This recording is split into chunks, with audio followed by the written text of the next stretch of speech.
Hello everyone. It's James again. And today I wanted to talk about something important.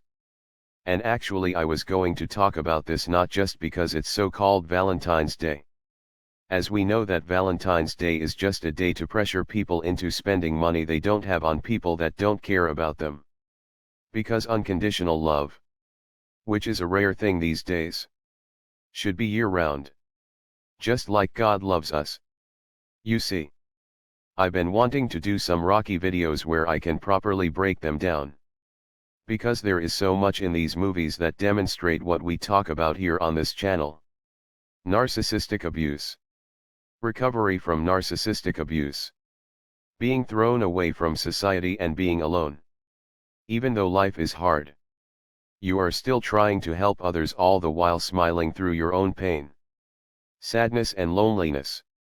And though I want to make some good videos regarding this, and I want to make sure I do it right, I still think it's important to talk about the examples of these movies even though I'm unable to make the type of videos I want to make just yet. And the reason why the message is too important to not talk about them.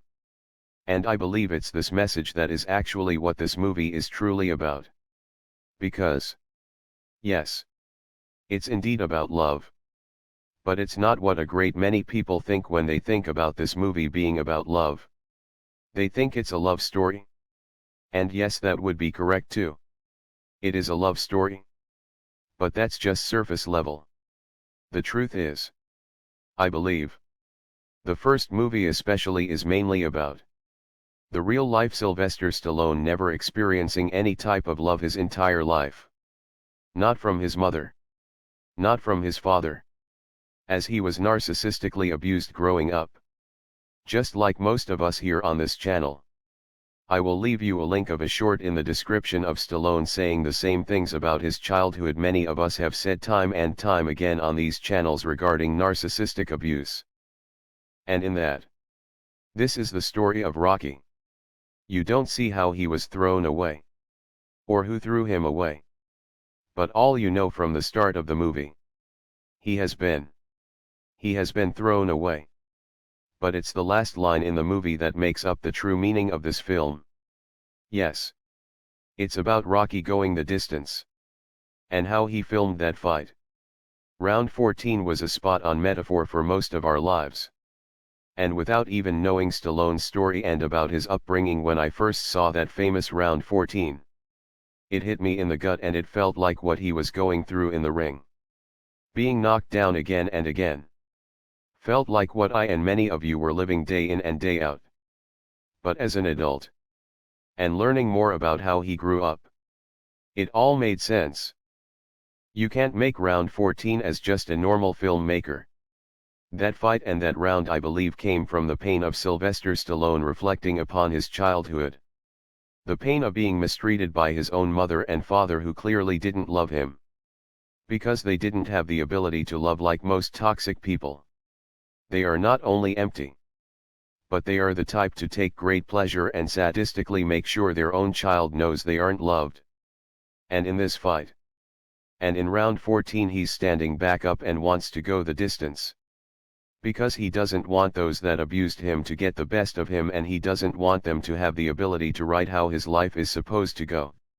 And even though him standing back up and motioning for Apollo to come on. Which stuns Apollo. Because Rocky just won't give up. But more important than all of that, is when the fight promoter is in the center of the ring reading off the judges' scorecards and all of the media running to the ring. As Adrian pushes her way through the crowd. As Rocky, who can barely see because his eyes are swollen shut almost, is calling out to Adrian. And Adrian is at the same time calling out for Rocky. It's announced that Apollo has won as Apollo hops up and down. Paulie, Adrian's brother, lifts up the bottom ropes as he's being held by his collar by a police officer. And Adrian slides under the ropes and gets to Rocky. And here's the most important part of the movie. She looks at him and says, "I love you." Rocky was 30 years old. And likely never heard those words said to him ever in his life. And if they were said, he clearly knew it was likely not genuine. but for the first time in his life, Rocky is loved. Rocky then kind of pauses for not even a second, as he processes it and says he loves Adrian back. And then Adrian grabs Rocky and hugs him tightly as they both keep on repeating, "I love you. I love you. I love you." Even though they had been dating for some time. This is a hug of comfort and unconditional love he has never been given before. And yes, probably the same for Adrian too. But I think Adrian understood that Rocky loved her a lot. And though Adrian had a tough life with her at times jerk brother Paulie, I think Rocky without showing it was really screwed up inside and didn't know how to process that someone could actually love him. And in this story, I think this is Sylvester Stallone writing about his longing for love. To actually be loved unconditionally. You see, we live in a very materialistic world. Where as a man, if you can't buy your girlfriend this or that, or if you can't pay for 100% of everything, you are deemed a loser. But as we know, back then and now, the only men that can keep up with these financial demands are a top 1%. And that's not factoring in if they are even a decent person or not. That 1% is just factoring into how much money they have.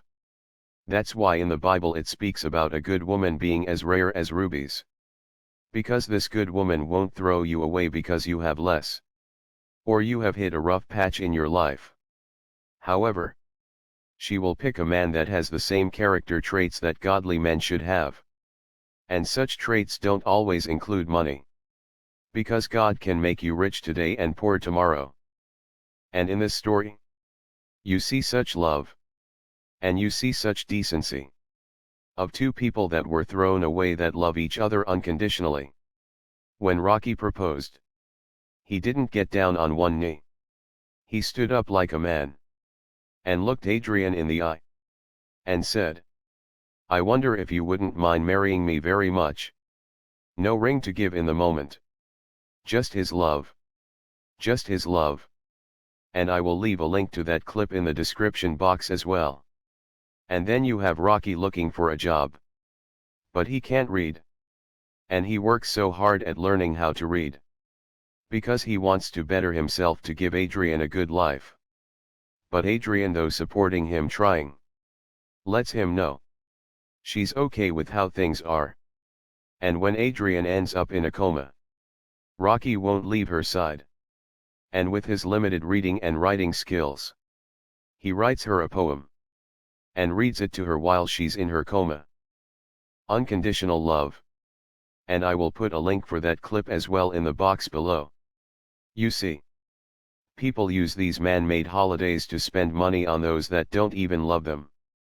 And you are told you truly don't love someone if you don't spend this or if you don't do that.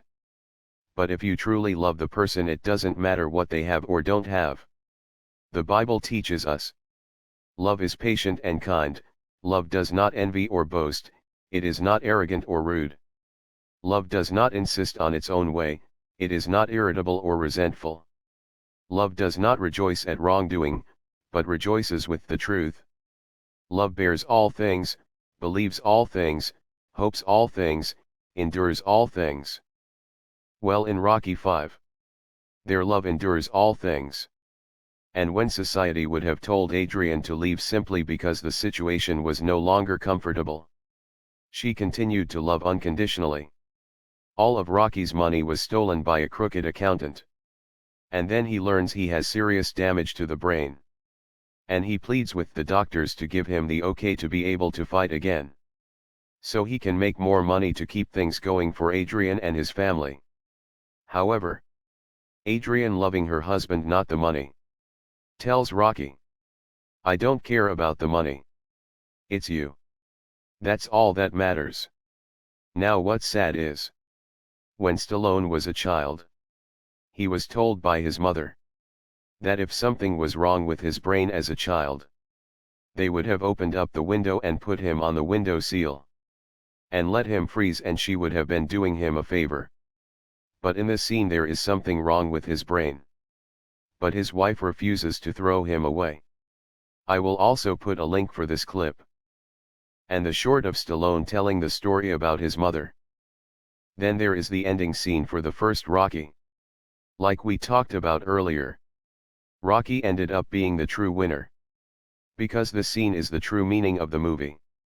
A person that was once thrown away, that is now unconditionally loved. God can do anything He wants. God knows our pain and our sorrows. And God loves us unconditionally. But once every now and again, He allows us to live a Rocky story.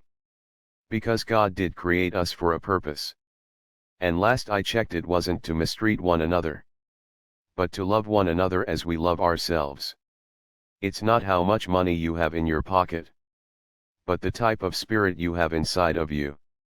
I will also leave a link to this scene, where you can see what it's like for someone to hear "I love you" for the first time in their life. With that said, I hope you all know that God loves you. And please love yourselves along with loving others. I do hope your day is blessed. And until next time, bye for now. And be good to yourself.